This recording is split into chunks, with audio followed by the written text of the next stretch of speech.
Bienvenidos a un nuevo episodio de Focos. Iniciamos con una breve cápsula que describe cómo el Ministerio de Obras Públicas ha utilizado el fondo de emergencia, es decir, los recursos que el Estado ha empleado para combatir la pandemia, para decorar las fachadas de los hospitales nacionales.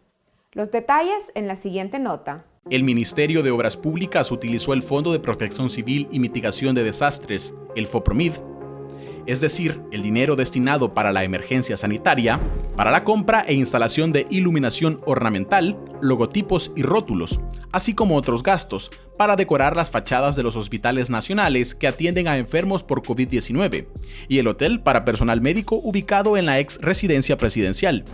A pesar que la ley que regula al FOPROMID establece que los recursos solo pueden emplearse para combatir una emergencia nacional y a la prevención de desastres, Obras Públicas destinó $138.396 para adornar los exteriores de estos edificios públicos, tanto los nuevos como los preexistentes, de acuerdo con contratos de compra disponibles en el portal de transparencia gubernamental. En abril, cuando iniciaba la pandemia, la cartera emitió 2 órdenes de compra. La primera para el suministro e instalación de 28 reflectores exteriores LED para la fachada del Hospital La Ceiba del Seguro Social por $2.553.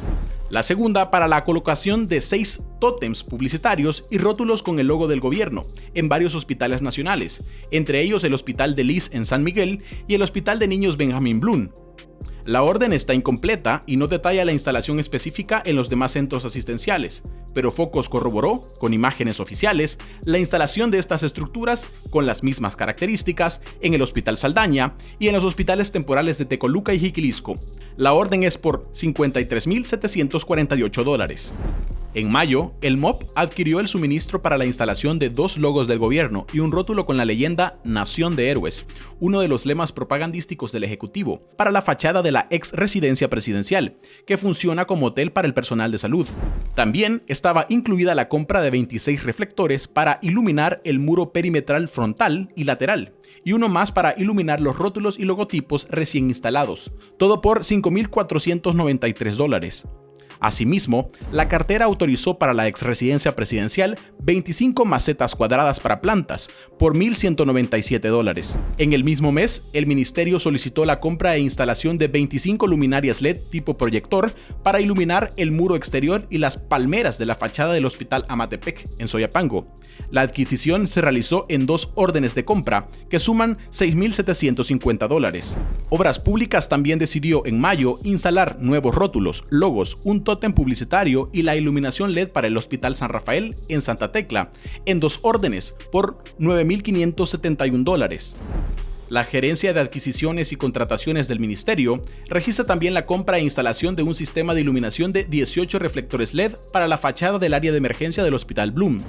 En la misma, se adquiere más iluminación y nuevos rótulos para el Hospital La Ceiba. Estos son adicionales a los ya instalados un mes antes. Los contratos suman $4.287. Todos los gastos anteriores fueron sufragados por el Fondo de Emergencia FOPROMID, contrario a lo que dice el artículo 4 de la ley, que establece que solo podrán gastarse en recursos para combatir una emergencia, como la pandemia actual, o para la prevención de desastres. La normativa del fondo también estipula que el gobierno podrá echar mano de estos recursos mientras dure el decreto de estado de emergencia. Sin embargo, el MOP registra 4 órdenes de compras después del 15 de junio, cuando cesó la declaratoria de emergencia, 3 de ellas destinadas a decorar la fachada del nuevo Hospital El Salvador. 2 días después del fin de la emergencia, Obras Públicas autorizó el desmontaje del logo de CIFCO y la instalación de un rótulo encajuelado en el Hospital El Salvador, donde funcionó el centro de convenciones, así como la instalación de 3 reflectores LED para iluminarlo por $8.102. Al día siguiente, autorizó la compra de 295 reflectores LED para iluminar el muro perimetral del mismo hospital. los cilindros de oxígeno, iluminación ornamental para diversas áreas exteriores y 20 metros de tira de focos LED para iluminar la fuente de la fachada, por $24,119. El MOP también adquirió 11 especies de plantas y árboles por $3,606 para su siembra en la fachada del edificio. Finalmente, el 24 de julio, la cartera registra la compra de 14 rótulos y logos para renovar la fachada de todas las entradas de 3 hospitales nacionales, en Santa Ana, Sonsonate y San Vicente, por $18,967. Estas 15 órdenes de compra totalizan $138,396 en gastos decorativos en el marco de una crisis sanitaria, que según la ley no pudieron realizarse con el fondo de emergencia.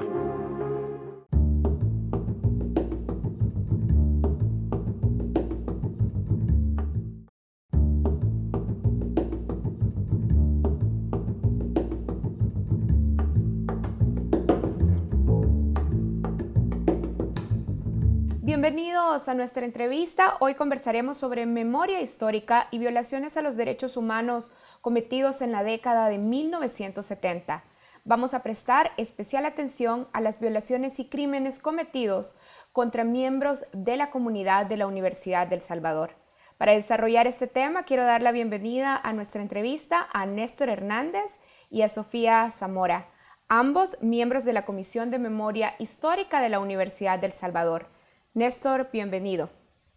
Muchas gracias, Karen. Muchas gracias por la invitación y, por supuesto, un agradecimiento a las personas que también nos sintonizan en este programa. Sofía, gracias por acompañarnos. Gracias a ustedes por invitarnos y un saludo a la audiencia. Bueno, para iniciar esta conversación, quisiera que veamos un segmento de la intervención que ustedes hicieron en septiembre de 2019 frente a la Comisión Interamericana de Derechos Humanos. Vamos con ese video y a partir de él iniciamos a conversar en esta entrevista. Respetuosamente, pedimos a la Honorable Comisión Interamericana de Derechos Humanos que considere hacer las siguientes recomendaciones a las distintas instancias del Estado de El Salvador. Primero, a la Asamblea Legislativa, en cumplimiento a la sentencia de la Sala de lo Constitucional y de sentencias de la Corte Interamericana de los Derechos Humanos, debe legislar para garantizar los derechos a la verdad, justicia y reparación de las víctimas, sin utilizar esas obligaciones como excusa para emitir una nueva ley de amnistía.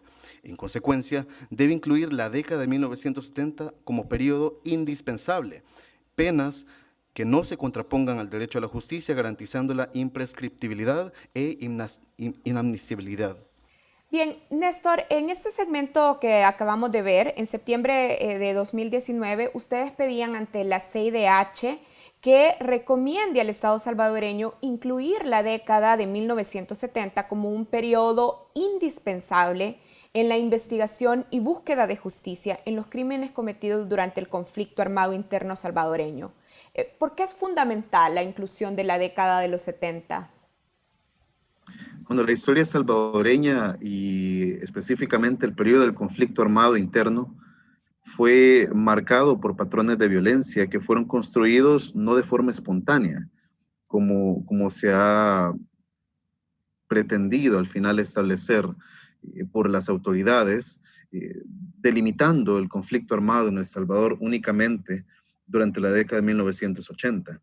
Por supuesto, la década de 1980 es cuando estalla en su etapa mucho más grave y militarizada ese enfrentamiento que hubo y, por supuesto, la insurrección salvadoreña. Sin embargo, esa insurrección salvadoreña fue una respuesta al patrón permanente de violencia que existió durante la década de 1970 e incluso en años anteriores. Por supuesto, para la Universidad del Salvador es importante incorporar esta década, no únicamente porque hubo intervenciones militares tanto en el 72 y por supuesto también hubo una masacre estudiantil el 30 de julio de 1975 sobre la 25 Avenida Norte, y por supuesto también hubo el establecimiento de un comité provisional de administración de administración provisional de la Universidad del Salvador, que fue instruido por las autoridades militares que estaban en el gobierno en ese momento y que por supuesto también marcaron dentro de la Universidad del Salvador un patrón de persecución a toda la comunidad universitaria.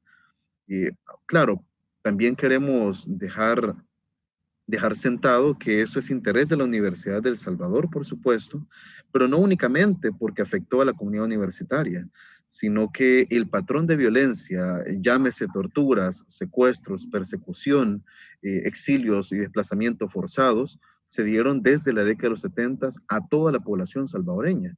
Y, por supuesto, la construcción sistemática de grupos paramilitares que también comenzaron a amedrentar a la población salvadoreña y en especial medida también a la Universidad de El Salvador. Esa es la razón principal. De acuerdo.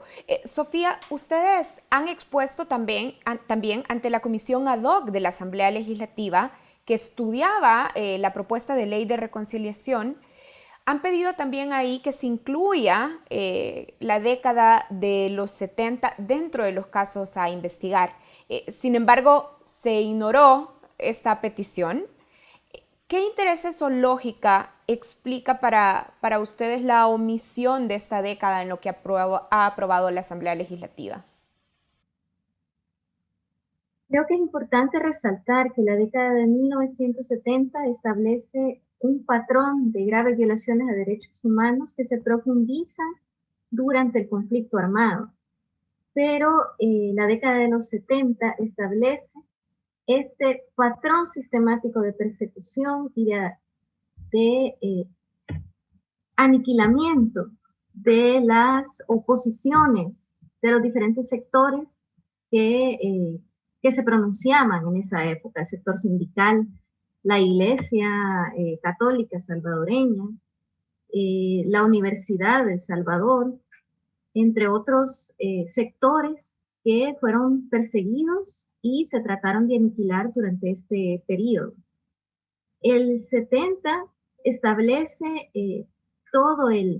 la construcción del andamiaje del Estado para cometer graves violaciones a los derechos humanos. Hay que recordar que en ese periodo los hechos que constituyen graves violaciones a derechos humanos son responsabilidad del Estado salvadoreño.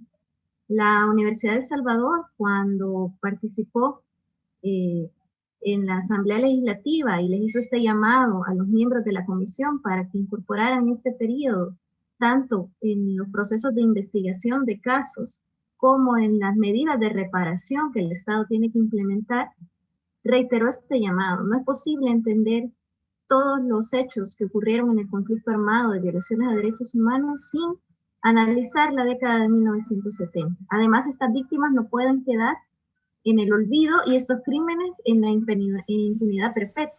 Pero con todos estos hechos expuestos ante la Asamblea Legislativa, es decir, estos argumentos que ustedes están compartiendo con la audiencia de Focos, ¿qué explicaría que la Asamblea Legislativa apruebe una ley que no incluye esta década? Y no solo la Asamblea Legislativa, sino también otros actores del Estado salvadoreño omiten la década de los 70. Bueno, hay que recordar que hay órganos de Estado que tienen responsabilidad directa también en la vinculación de hechos de graves violaciones a derechos humanos que se cometieron en la década de los 70. Para el caso concreto, en la ocupación militar de 1972 que vivió la Universidad de El Salvador, fue una ocupación militar que constituyó, que se conformó con el aval de los tres órganos del Estado. Es decir, si bien la ejecutó el órgano ejecutivo que en ese momento estaba dirigido por el estamento militar, hay un decreto de la Asamblea Legislativa donde se avala esta ocupación militar. Pero además, la Asamblea Legislativa por decreto crea esta comisión de administración provisional de la Universidad de El Salvador, el CAPUES, que en realidad fue un órgano de persecución interna a los miembros de la comunidad universitaria que se constituyó durante la década de 1970, aparte de todos los procesos de persecución y de desaparición forzada que se implementaron contra miembros de la comunidad universitaria. Hay un interés de invisibilizar la década de los 70. Pero hay que recordar que justamente el patrón, por ejemplo, de desapariciones forzadas se implementa en 1970. Los últimos años de la década de 1970 es donde se sistematiza esta forma de actuación del Estado como un patrón para amedrentar las voces disidentes que en ese momento se estaban generando. Nosotros hemos reiterado esto a la Asamblea, que no es posible entender estos hechos de graves violaciones de derechos humanos del conflicto armado, es decir, la década de los 80, no se pueden entender sin la década de 1970. Y esto es un hecho que ha reiterado la Comisión Interamericana de Derechos Humanos en sus recomendaciones, justamente a partir de esta audiencia que ustedes presentaban en el fragmento en la sesión inicial de esta entrevista.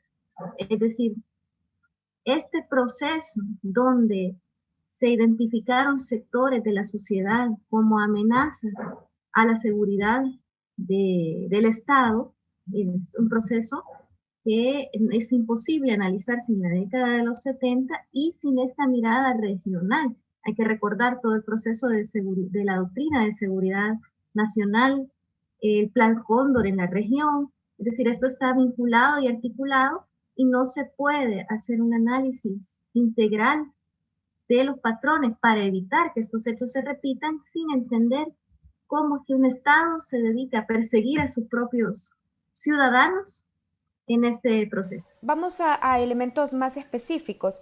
Néstor, como ya decíamos, la Asamblea, por ejemplo, aprobó esta ley, no se incluyó la década de los 70, ya sabemos que el Ejecutivo ha vetado lo que aprobó la Asamblea Legislativa, pero ¿qué hechos se dejarían de investigar con esta exclusión de la década de los 70, Néstor?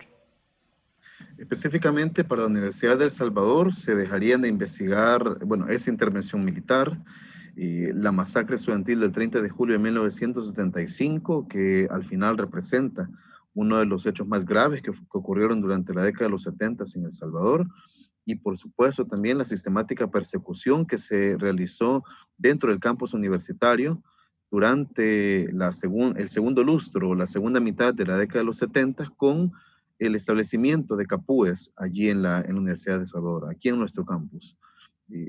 Eso representa una gran cantidad de persecuciones, desaparecimientos forzados que hubo aquí por parte de, o sobre miembros de nuestra comunidad universitaria, estudiantes, trabajadores, docentes. Pero casos también como la masacre en la casa de retiros del Despertar en San Antonio Abad, atribuido a la Guardia Nacional en 1979, o el secuestro y posterior asesinato del embajador de Sudáfrica, cuyo cuerpo además jamás fue encontrado, que es un hecho atribuido a la CFPL y que ocurrió también en 1979, estos hechos también quedarían sin investigar. Por supuesto, por supuesto. De forma más operativa, y la razón con la cual justifican también las autoridades delimitar el conflicto armado a un periodo más concreto, uno de los argumentos es la Declaración Franco-Mexicana, al final, porque es la declaración que da el reconocimiento el 28 de agosto de 1981 al FMLN como fuerza beligerante.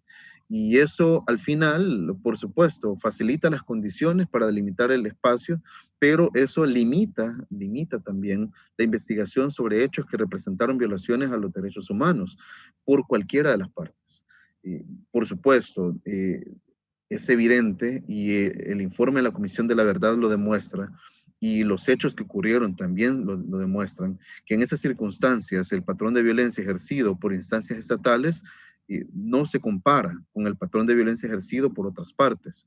En consecuencia, el impacto de la fuerza sistemática y estructural que se ejerce y la violencia estructural y sistemática ejercida desde el Estado, con complicidad incluso durante los 70s, no únicamente del Ejecutivo con el Ministerio de Defensa, que al final eran uno solo en ese momento, sino también de los demás órganos de Estado, eso por supuesto representó una amenaza mucho más grave para toda la población salvadoreña. Bien. Sofía, ustedes han estado mencionando que identifican un patrón de violencia contra la comunidad universitaria de la Universidad de El Salvador. Y la universidad ha estado justamente investigando y tratando de documentar los casos de las víctimas. de su comunidad. ¿Cuántos casos tienen documentados? Bueno, de la década del 70 tenemos 23 desapariciones forzadas de miembros de la comunidad universitaria, específicamente de estudiantes, el 30 de julio de 1975. Tenemos además hechos de persecución contra autoridades universitarias durante la década de los 70. Hay que recordar que con la ocupación militar de 1972 se expulsa a las autoridades universitarias y muchos se ven forzados al exilio, obligados a partir de esta ocupación. Pero además hubo atentados contra docentes de la Universidad de El Salvador, donde se les daba seguimiento y habían atentado, ametrallaban sus viviendas o sus vehículos, eso lo tenemos también documentado. Tenemos documentados también durante el 70 el caso emblemático de desaparición forzada de Teresa Hernández Zavallos, que fue desaparecida en septiembre de 1979. Teresa es uno de los casos que también aparece como objeto de investigación en la Comisión de Investigación de Reos y Presos Políticos que se implementó en el año de 1979, luego de la visita de la Comisión Interamericana de Derechos Humanos. Hay que recordar que la visita in loco que la Comisión Interamericana de Derechos Humanos hizo en el año 78 y que aparece en el informe de 1979, todos estos hechos que aparecen señalados como graves violaciones a derechos humanos quedarían también en impunidad luego de que se omita la investigación de esta década. Y quiero reiterar que en este proceso, las desapariciones forzadas, por ejemplo, del 30 de julio de 1975, no solo se limitaron a desaparecer a la víctima, sino que al hostigamiento y la tortura psicológica de las familias, que en medio de la búsqueda de sus familiares fueron objeto de presencia militar alrededor de sus viviendas y donde los hijos e hijas de desaparecidos tenían que recibir llamadas o ver personas que les decían de que sus padres iban a aparecer, prolongando esta tortura permanente durante varios años, incluso durante la década de 1980. De acuerdo, vamos a hacer una pausa aquí y cuando volvamos continuamos conversando con Sofía Zamora y con Néstor Hernández, miembros de la Comisión de Memoria Histórica de la UES. Ya volvemos.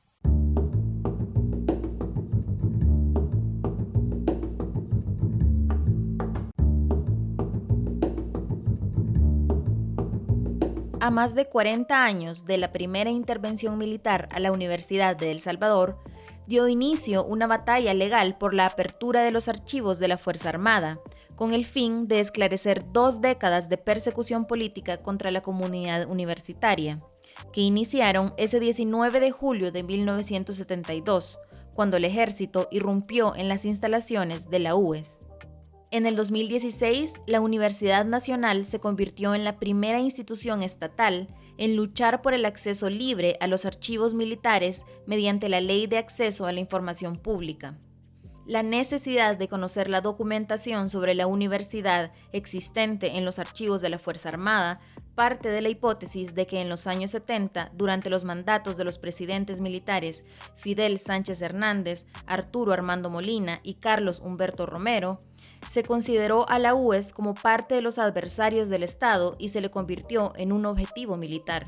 El nuevo gobierno, que inicia en junio de 1972, da un viraje, abandona la apertura, son claras señales, el fraude de 1972, la intervención militar de la Universidad de El Salvador, la ola represiva en marzo de 1972, y el endurecimiento de la seguridad desde los cantones hasta San Salvador. Se pueden seguir en las declaraciones presidenciales que está viendo la ocupación como una especie de ocupación de territorio enemigo, pues, lo cual era muy lógico en el enfoque de seguridad nacional que ya ha tenido aplicación en Brasil,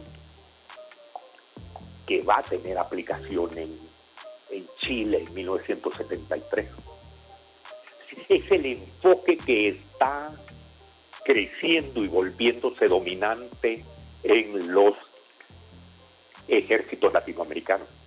Esto se deja entrever en un documento desclasificado de la Agencia Central de Inteligencia de los Estados Unidos, CIA por sus siglas en inglés, donde fuentes del gobierno aseguran que el entonces presidente Sánchez Hernández se comprometió a limpiar de insurgentes la universidad antes de que asumiera Molina en julio de 1972, ya que la universidad era vista como un lugar de actividades subversivas. Los ataques a la UES continuaron durante toda la década de los 70, con la represión a la marcha del 30 de julio de 1975, la posterior disolución de los órganos del gobierno universitario y la creación de un Consejo de Administración Provisional durante la segunda intervención al campus, así como con el asesinato del rector Carlos Alfaro Castillo. Estos eventos de represión muestran un plan para anular a la comunidad universitaria, que también era víctima de desapariciones forzadas y otros delitos de lesa humanidad, del espectro político del país.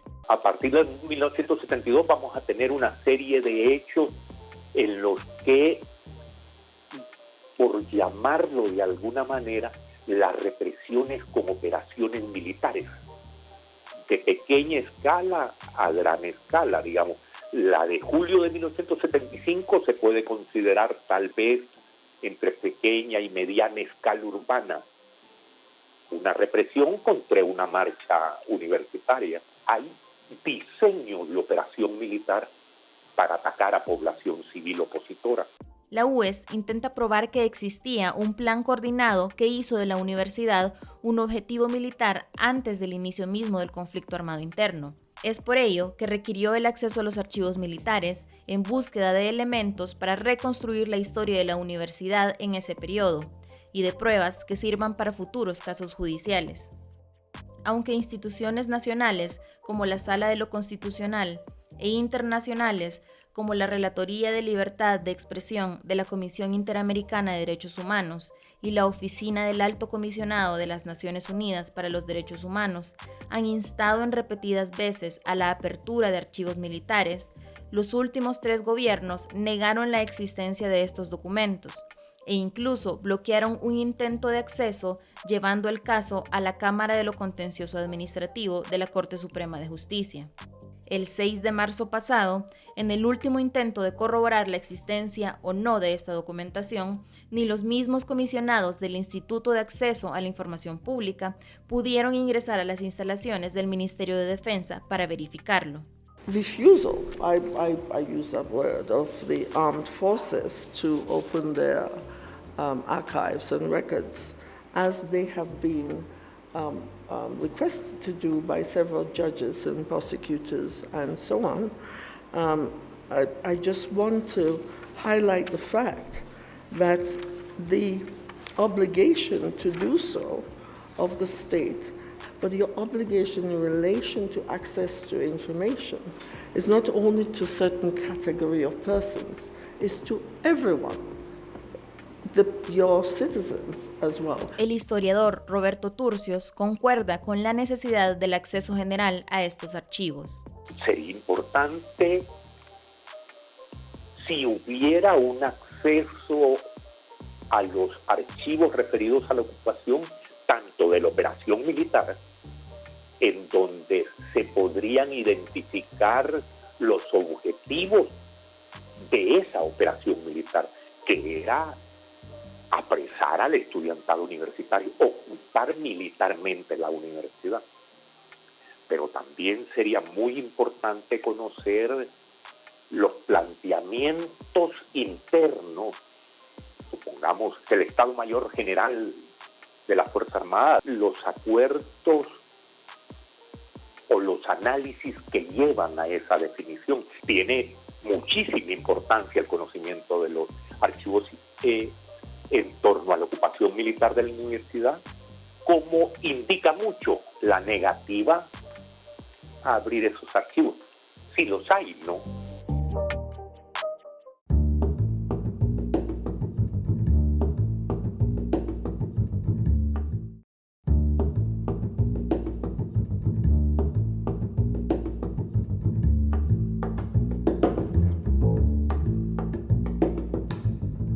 Continuamos en Focos. En esta entrevista nos acompañan Sofía Zamora y Néstor Hernández, ambos representantes de la Universidad del Salvador y miembros de la Comisión Histórica de la Universidad.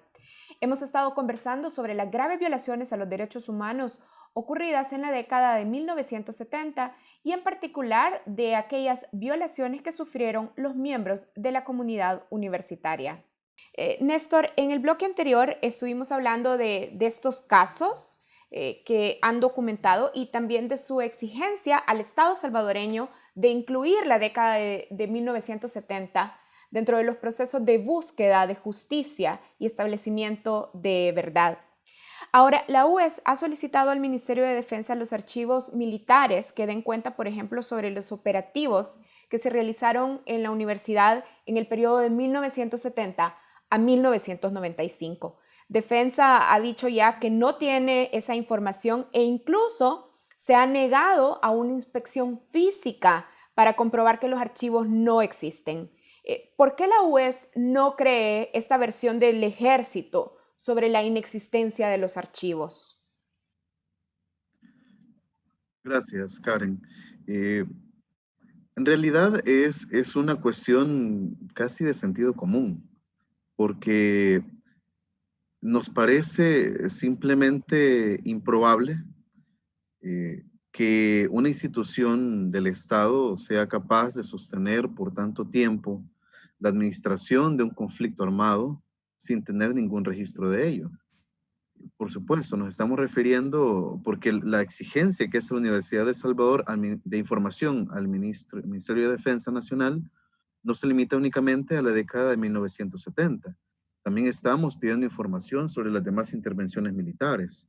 Por supuesto, estamos hablando de la década del 80 también, específicamente la intervención más larga que tuvo la universidad, que duró 4 años, desde 1980 hasta 1984, y posteriormente durante la ofensiva final en el 89, que también nuestro campus fue intervenido. Por supuesto, eso es como mínimo. También estamos hablando del resto de casos de persecución, desapariciones, etc. Además, durante la existencia de otros casos y durante las audiencias que se han realizado, en el caso del Mozote en concreto en Morazán, ha sido evidente que el Ministerio de Defensa ha demostrado que posee archivos militares y que incluso esos archivos se pusieron a disposición los correspondientes a algunos procesos del Mozote, y eso evidencia que tienen en resguardo esa información. Y obviamente el empeño del Ministerio de Defensa Nacional por no admitir que se haga ningún tipo de inspección, ni siquiera por la CIDH o por Instituto de Acceso a la Información Pública de nuestro país, y por supuesto visitas que incluso se han establecido por parte de ese instituto en el que incluso participamos como Universidad de El Salvador como parte interesada para poder acceder y observar qué es lo que había ahí. No se nos ha permitido nunca el acceso, y al contrario hemos sido víctimas de acoso por parte de las autoridades gubernamentales. Y eso, por supuesto, es evidente que algo está ocurriendo ahí. Es obligación del Ministerio de Defensa Nacional, como de cualquier instancia del Estado, guardar la información, resguardarla y reconstruirla en el caso sea inexistente. Y, por supuesto, eso es algo que el Ministerio de Defensa hasta este momento se ha negado a hacer. Ahora, Sofía, para negar el acceso a los archivos, el Ministerio de Defensa ha apelado, por ejemplo, a la intervención de la Sala de lo Contencioso Administrativo. Por ejemplo, lo hizo en el 2016. ¿Cuál es el estado de esta petición de defensa ante la Sala de lo Contencioso Administrativo? Bueno, decir que esa suspensión de la medida cautelar que se pidió en ese proceso, que fue la inspección de los archivos militares, que fue solicitada por el rector interino Luis Argueta Antillón, que también fue rector justamente en el periodo de la década de 1970 y del 80, y que lastimosamente acaba de fallecer sin ver la pronta y cumplida justicia que se esperaba en todos estos casos, además de los casos que él mismo trató de buscar justicia en la época. decir que la medida sigue en firme. Esto fue un proceso que se hizo de manera muy acelerada, sorpresivamente, porque la Universidad de El Salvador, a través del rector Luis Argueta Antillón, en ese momento presenta la solicitud de información, sigue todo el proceso que la Ley de Acceso a la Información establece de apelación en el instituto, y en el proceso de apelación la universidad solicita como medida cautelar la inspección de los archivos. El instituto admite esta medida cautelar y justamente horas antes de que se ejecute la medida de inspección se recibe la notificación de la Sala de lo Contencioso Administrativo de admitir la petición que el Ministerio de la Defensa Nacional había hecho de impedir la ejecución de esta medida cautelar. Hasta la fecha no hemos tenido otra comunicación. La universidad se encuentra en este proceso en la sala como tercero beneficiado de este proceso, y estamos a la espera de que la Sala de lo Contencioso Administrativo resuelva y que se pueda concluir este proceso que se inició en el año 2016. Por otra parte, hay otro proceso que inició el actual rector Roger Arias, que ya está en su fase final, digamos, administrativa en el área del Instituto de Acceso a la Información Pública, que es el que se dio a conocer hace unas semanas atrás, donde se le ordena al Ministerio de la Defensa Nacional que busque la información y la entregue en el plazo establecido por el Instituto de Acceso a la Información Pública. Ahora, justo sobre eso quisiera preguntarles, porque el Instituto de Acceso a la Información Pública ha ordenado al Ministerio de Defensa que se reconstruya la información. Por ejemplo, si tomamos como referencia la década de los 70, estamos hablando después de un proceso de reconstrucción de archivos de 50 años atrás. ¿Ustedes ven que es factible la reconstrucción de estos archivos teniendo en cuenta el tiempo que ha pasado? Néstor o Sofía. Como bien lo dice Néstor, anteriormente nosotros no, más bien dudamos mucho de que no existan los archivos. De hecho, la ocupación militar del 72 estaba planificada desde abril. Hay documentos desclasificados de la CIA donde demuestran que en estos cables había una planificación de estos operativos. Entonces no creemos que, por ejemplo, de las ocupaciones militares no exista nada.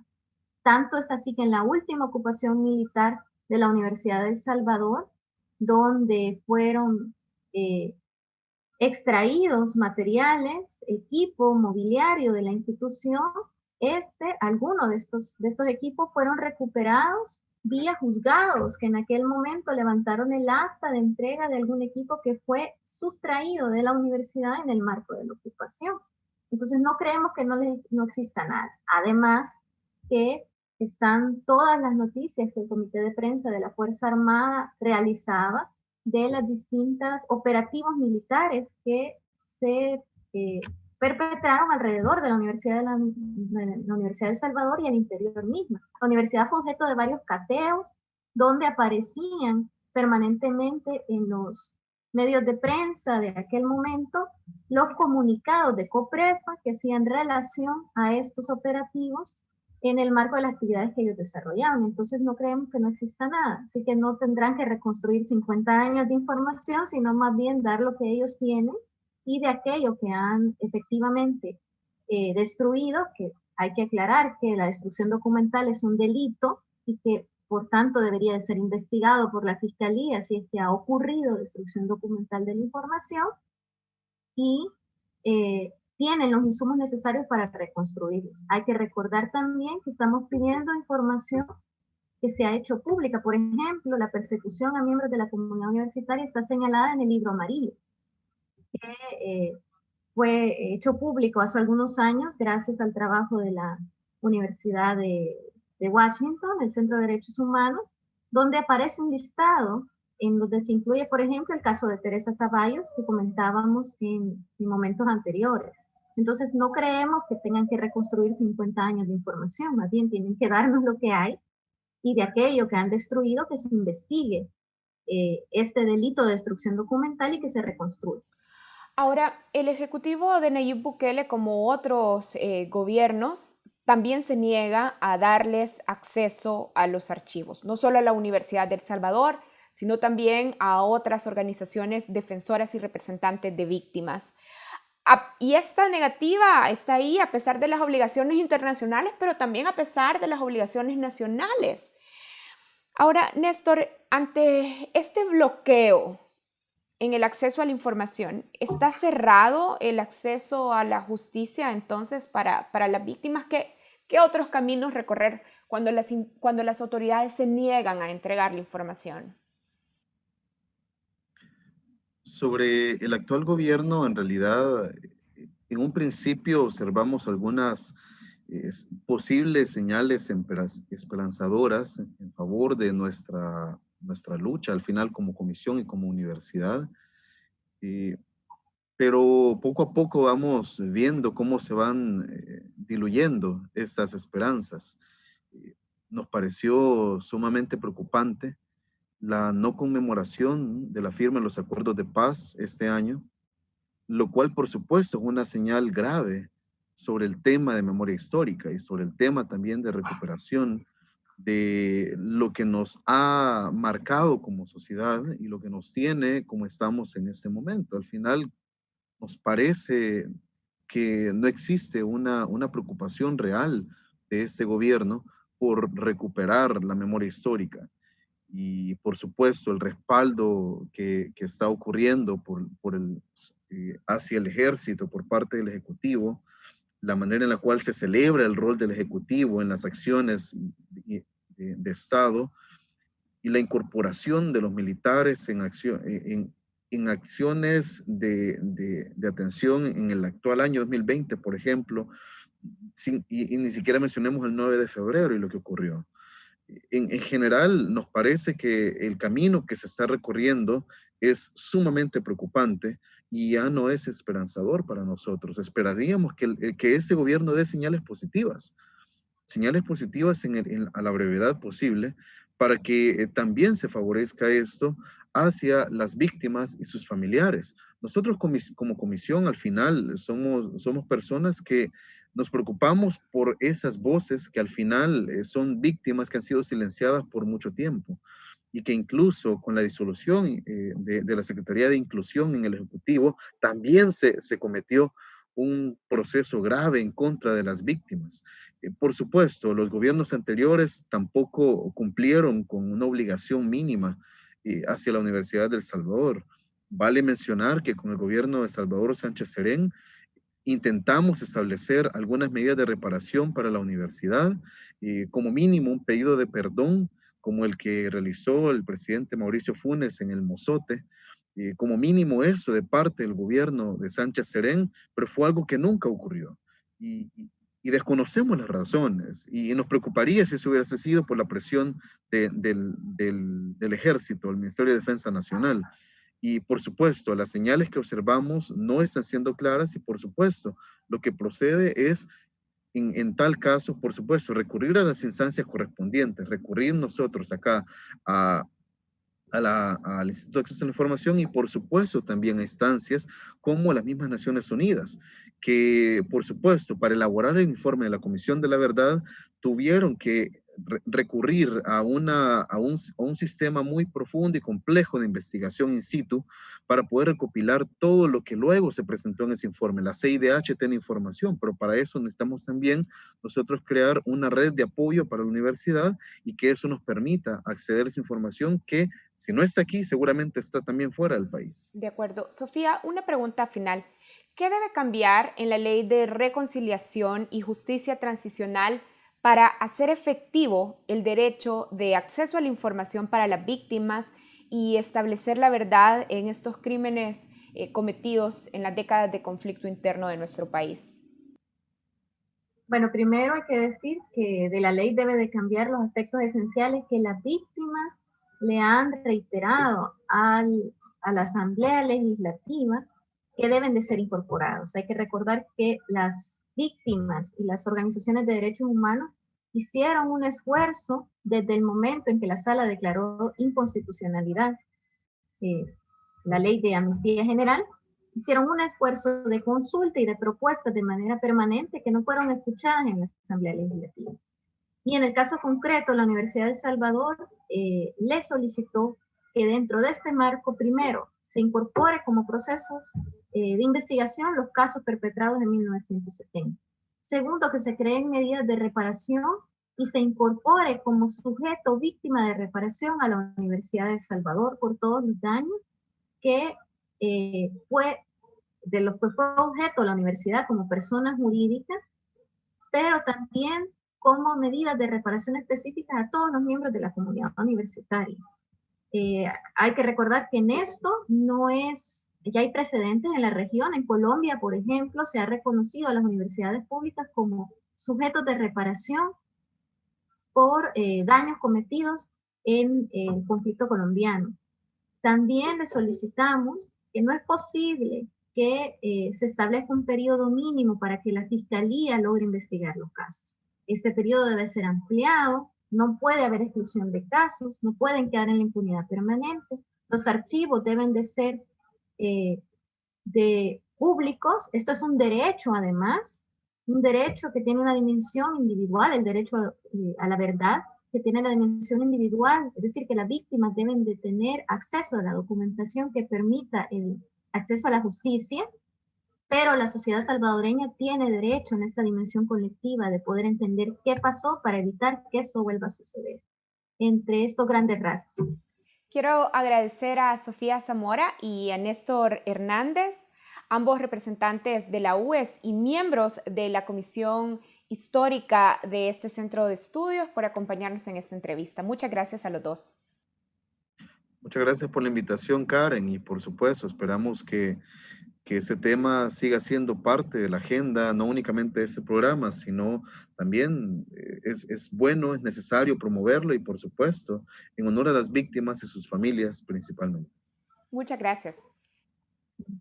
Bueno, gracias a ustedes también por el espacio y aprovechar a hacer un llamado a la población salvadoreña. Si tiene información sobre casos de graves violaciones a derechos humanos cometidos contra miembros de la comunidad universitaria, que pueden escribirnos al correo electrónico memoria.histórica@ues.edu.sv para poder continuar este proceso de dignificación a las víctimas que la Universidad de El Salvador está desarrollando. Gracias a los que nos acompañaron en esta entrevista. Así cerramos este espacio de conversación y recuerden que pueden ver nuevamente este espacio a través de nuestra página web focostv.com. Ya regresamos.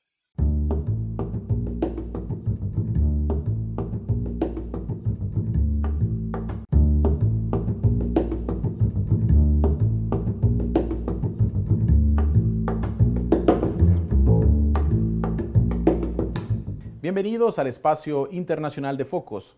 Los gobiernos de Argentina y México anunciaron que producirán la vacuna contra la COVID-19 que ha elaborado la Universidad de Oxford de Inglaterra y el laboratorio AstraZeneca para distribuirla en América Latina.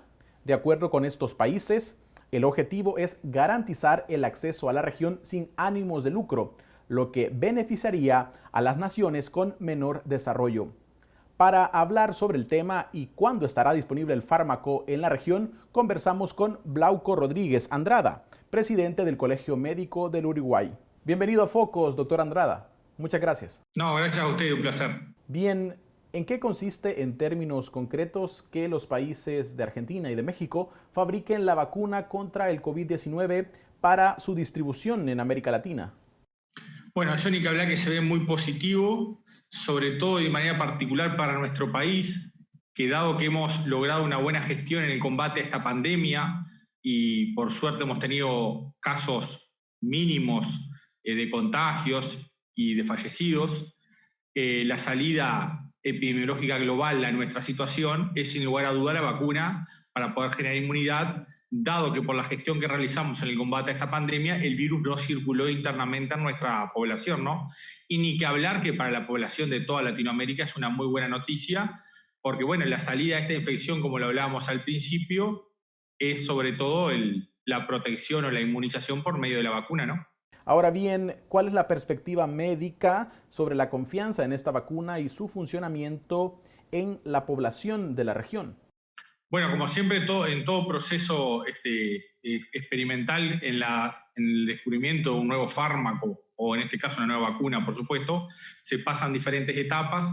al estar en las últimas etapas ya se estarían los ensayos clínicos, por lo cual una vez determinados los mismos y sobre todo cubierto de que no se generen efectos contralaterales, macros y de ver los resultados, bueno, ya estaría en la fase de poderse implementar y poderse utilizar a nivel masivo, ¿no? De acuerdo con los especialistas, ¿en cuánto tiempo podrían tener acceso los latinoamericanos a esta vacuna, tomando en cuenta que deben cuidarse varias etapas en este proceso y que también se está en una carrera contrarreloj para evitar contagios y fallecimientos? En cuanto a la llegada de la vacuna o la disposición de la misma para uso masivo en la población, son estimaciones porque van a depender de los procesos de las fases finales de desarrollo y imponderables pueden surgir muchos. Pero dado el nivel de evolución en el que estamos en estos procesos científicos, es de esperar que a principios del año que viene, a más tardar marzo, abril o principios del año que viene, podamos contar con esta vacuna ya para uso masivo en la población, ¿no? Al mismo tiempo que se desarrolla esta vacuna en sus ensayos finales, se han desarrollado también otras, como la rusa o la china. ¿Se han cumplido con los protocolos de seguridad en el caso de estas otras dos vacunas? Bueno, lo fundamental sobre todo es, en primer lugar, llevar tranquilidad a la población mundial. ¿Por qué? Porque el desarrollo de cualquier fármaco nuevo, y la vacuna también es uno de ellos, debe cumplir estrictamente con las fases rigurosas del proceso. Por lo cual, una vez que la misma sale, independientemente de que el margen de seguridad de la misma va a ser eficiente y va a generar resultados, las garantías del debido proceso, por decirlo de alguna manera, están aseguradas. Porque dado que, ni que hablar que la población mundial hay una necesidad de la creación de esta vacuna, cuando la misma se comience a utilizar, bueno, se pueden generar varios temores en la población, quizás por la necesidad imperiosa que había de la misma, ¿no? Pero bueno, asegurarle una vez más a toda la población eso, que el proceso científico por el cual se elabora esta vacuna no es diferente a los demás procesos de creación de un fármaco, por lo cual todos los niveles de seguridad están garantizados. Ahora bien, un tema importante, ¿qué tan fácil será el acceso a la vacuna para los países con menos recursos, con un sistema de salud débil y con altos índices de pobreza, como los que hay en Latinoamérica? ¿Qué garantías hay que estos sectores sí se vean favorecidos? Bueno, por supuesto que eso depende mucho de las políticas sanitarias a nivel país que tengan los diferentes países en cuanto a la accesibilidad a determinados fármacos. Ni que hablar que la comunidad médica mundial, deseamos y esperamos y consideramos que así va a ser, que dada la importancia de esta pandemia, o sea que nos implica a todos como país, el concepto de solidaridad y responsabilidad empresarial esté jugando un rol muy importante y la accesibilidad a este fármaco no se vea limitada por un tema de costos. Bueno, que la comunidad mundial debe trabajar fuertemente en este concepto para garantizar eso, que la vacuna llegue a todas las poblaciones independientemente de un concepto económico, de accesibilidad económica, ¿no? Bien, y finalmente, mientras se espera la llegada de la vacuna en el primer trimestre del próximo año, como nos ha dicho, ¿qué procedimientos deben seguir los países para disminuir las cifras y evitar cada vez más casos?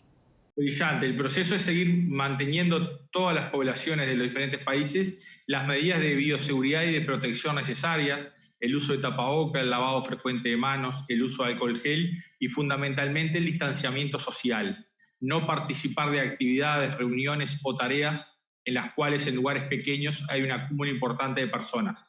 Esas medidas de protección son básicas para todas las poblaciones, fueron las que instauramos en primera instancia aquí en Uruguay y seguimos hasta el día de hoy, y nosotros me atrevería a decir que en nuestro país ya estamos casi en la definición de lo que consideramos la nueva normalidad, en el sentido de que casi ya no hay tareas o actividades impedidas, sí todas con protocolos estrictos a cumplir y sí todas siguiendo estas medidas de protección y bioseguridad, ¿no? La clave, mientras que esté la vacuna, es el comportamiento social individual en un enfoque colectivo y solidario, ¿no? Bien, doctor, muchísimas gracias por aceptar nuestra invitación. No, un placer, a las órdenes. Saludos. Así cerramos este segmento internacional. Para más contenido puedes ir a focostv.com. Con esto cerramos esta emisión. Gracias por acompañarnos y buenas noches.